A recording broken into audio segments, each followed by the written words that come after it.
बिस्मिल्लाहिर्रहमानिर्रहीम। आज का जो हमारा टॉपिक है वो है molar specific heat. Molar specific heat की सबसे पहले हम डेफिनेशन देखेंगे।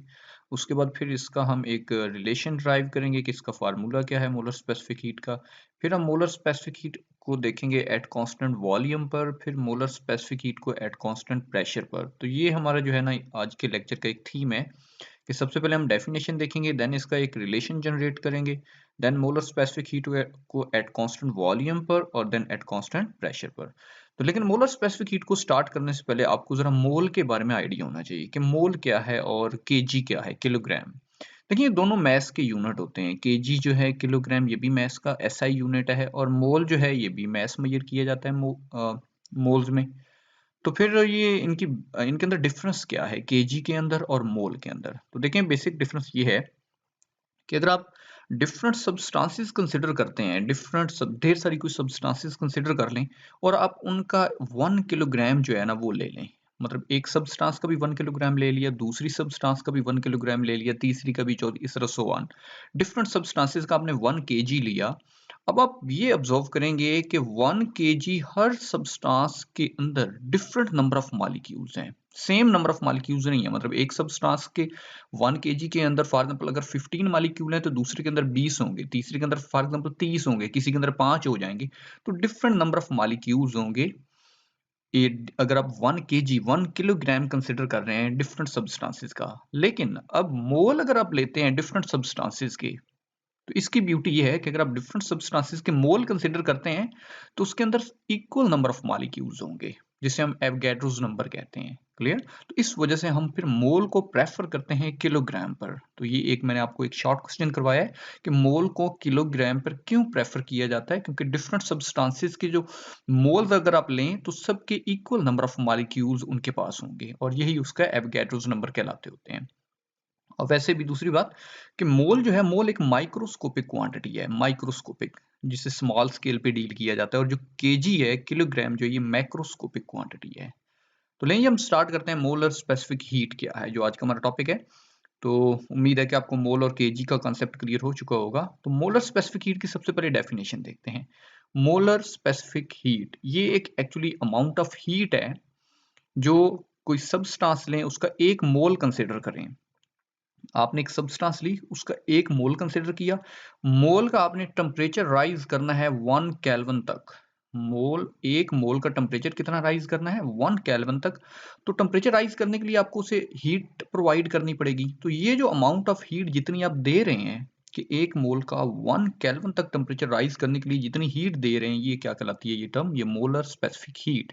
तो इसको हम डिफाइन ऐसे करते हैं कि it is defined as the amount of heat required to raise the temperature of 1 mole of a substance through 1 kelvin. तो इसे हम नाम क्या दे रहे हैं? मोलर स्पेसिफिक हीट को।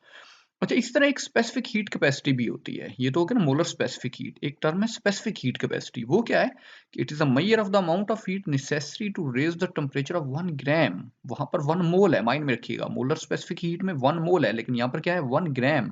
कि किसी भी सबस्टांस का 1 ग्राम का टेम्परेचर राइज कितना करना हो? 1 डिग्री केल्विन तक। तो वो जो अमाउंट ऑफ हीट आपने प्रोवाइड करनी है वो स्पेसिफिक हीट कैपेसिटी कहलाएगी। लेकिन मोलर स्पेसिफिक हीट, जब वर्ड मोलर अटैच हो गया तो इट मीन आपने केजी या किलोग्राम नहीं लेना, बल्कि 1 मोल लेना है, जिसका टेम्परेचर कितना राइज करना है? 1 केल्विन तक। तो जितनी अमाउंट ऑफ हीट आपको प्रोवाइड करनी होगी वो मोलर स्पेसिफिक हीट कहलाएगी। तो नहीं जी, अब डेफिनेशन तो हो गई। अब हम इसका मैथमेटिकल फॉर्म जो है, ये इसका जो रिलेशन है वो देखते हैं।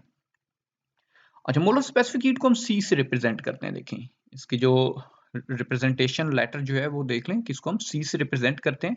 तो मैथमेटिकली हमें ये पता होता है कि अमाउंट ऑफ क्यू क्या है? क्यू अमाउंट ऑफ हीट है। क्लियर? जितने नंबर ऑफ मोल्स जो हैं वो ज्यादा होते जाएंगे, अमाउंट ऑफ हीट ज्यादा देनी पड़ेगी। क्लियर? डायरेक्ट रिलेशन है कि हीट जो है वो डायरेक्टली प्रोपोर्शनल है नंबर ऑफ मोल्स के, और हीट जो है ये डायरेक्टली प्रोपोर्शनल है चेंज इन टेम्परेचर के। क्लियर? तो ये इसको इक्वेशन 1 कह दिया, इसको इक्वेशन 2 कह दिया। दोनों को हम कंबाइन करते हैं तो ये देखें क्यू डायरेक्टली प्रोपोर्शनल हो गया एन डेल्टा टी। और अब अगर प्रोपोर्शनैलिटी सिंबल को रिमूव किया जाए तो हमें कांस्टेंट अपीयर करवाना होगा, ये जो कि सी कांस्टेंट है, और इसको हम मोलर स्पेसिफिक हीट कह रहे हैं। क्लियर? सी जो है, अब इसे इस कांस्टेंट को कांस्टेंट नहीं कहना, बल्कि सी को क्या कहना है? Molar specific heat.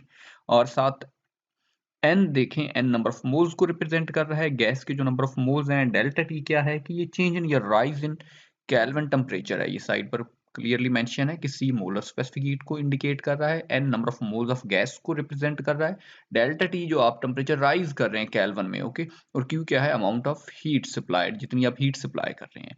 तो यहाँ से अगर सी को देख लो तो ये एन डेल्टा टी जो है ये मल्टीप्लाई हो रहा है, तो लेफ्ट हैंड साइड पर जाकर क्यू पर ये क्या हो जाएगा, डिवाइड हो। तो ये हमारे पास क्या आ गया, एक मैथमेटिकल फॉर्म, इसका रिलेशन आ गया। सेकंड स्टेप भी मेरा क्लियर हो चुका है। ओके, मैंने कहा था पहले पे डेफिनेशन देखेंगे, सेकंड पे इसका रिलेशन जनरेट करेंगे। तो रिलेशन भी हमारे पास आ गया सी का, कि C is equal to Q by N delta T, या क्यू वाला माइंड में रखिएगा, क्यू किसकी इक्वल है, सी एन डेल्टा टी, क्योंकि इस रिलेशन ने आगे यूज होना है। अब इसका ऐसा यूनिट देखते हैं कि सिस्टम इंटरनेशनल में इसका यूनिट क्या है, सी का, मोलर स्पेसिफिक हीट का।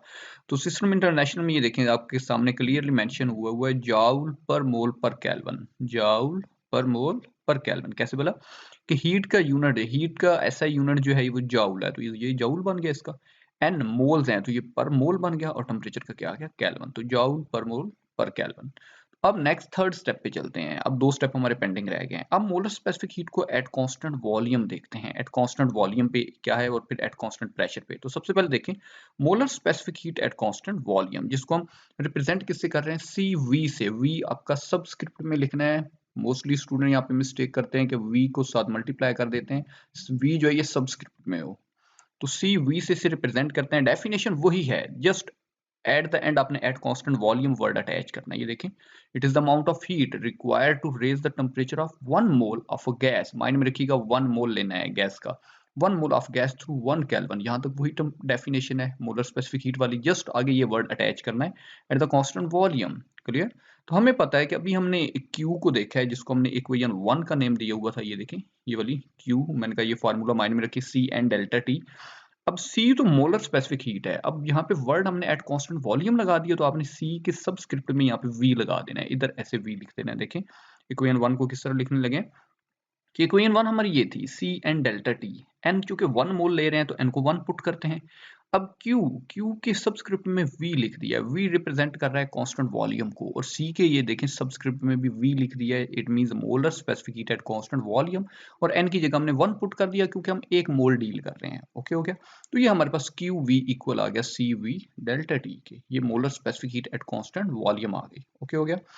अच्छा, मोलर स्पेसिफिक हीट को हम वैसे किस तरह से ऑब्टेन करते हैं, तो जो स्पेसिफिक हीट कैपेसिटी होती है, अगर उसको मोलर मास से मल्टीप्लाई कर दिया जाए तो मोलर स्पेसिफिक हीट आ जाती है। आपके एक्स्ट्रा जरा कॉन्सेप्ट क्लियर करने के लिए, क्या मोलर स्पेसिफिक हीट कैपेसिटी जो है नेगेटिव हो सकती है, तो यस ये नेगेटिव हो सकती है। अगर पॉलीट्रॉपिक प्रोसेसेस होंगे तो देन उस वक्त ये नेगेटिव हो सकती है। पॉलीट्रॉपिक प्रोसेस में एक इक्वेशन होल्ड कर रही होती है, P V n is equal to constant, PV gamma नहीं बल्कि PV raised to power n is equal to constant, और एन की जो रेंज हो सकती है वो माइनस इन्फिनिटी से प्लस इन्फिनिटी की तरफ हो।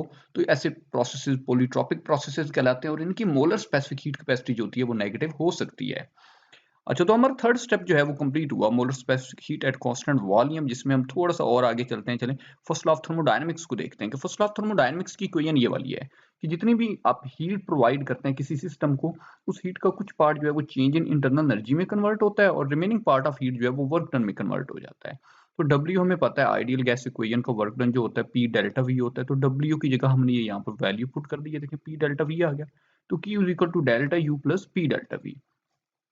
अब यहाँ पे चूंकि हम प्रोसेस डील कर रहे हैं आइसोकोरिक प्रोसेस, जिसका वॉल्यूम जो है वो कांस्टेंट रहता है। आइसोकोरिक प्रोसेस में वॉल्यूम कांस्टेंट हो तो ये देखें चेंज इन वॉल्यूम जीरो हो जाएगा। कैसे जीरो होगा, ये जितना फाइनल वॉल्यूम होगा उतना ही इनिशियल वॉल्यूम होगा, यानी delta V is equal to V F minus V I, और वी एफ इक्वल है वी आई के, तो चेंज इन वॉल्यूम क्या हो गया, जीरो हो गया। तो यहाँ पर आप वी, यहाँ पर ये वैल्यू पुट कर दे डेल्टा वी की, तो क्यू इक्वल हो गया डेल्टा यू प्लस पी, और डेल्टा वी की जगह क्या आ गया, जीरो आ गया। तो ये टर्म मेरी कैंसिल आउट हो गई, और ये दो टर्म्स रिमेनिंग बच गई।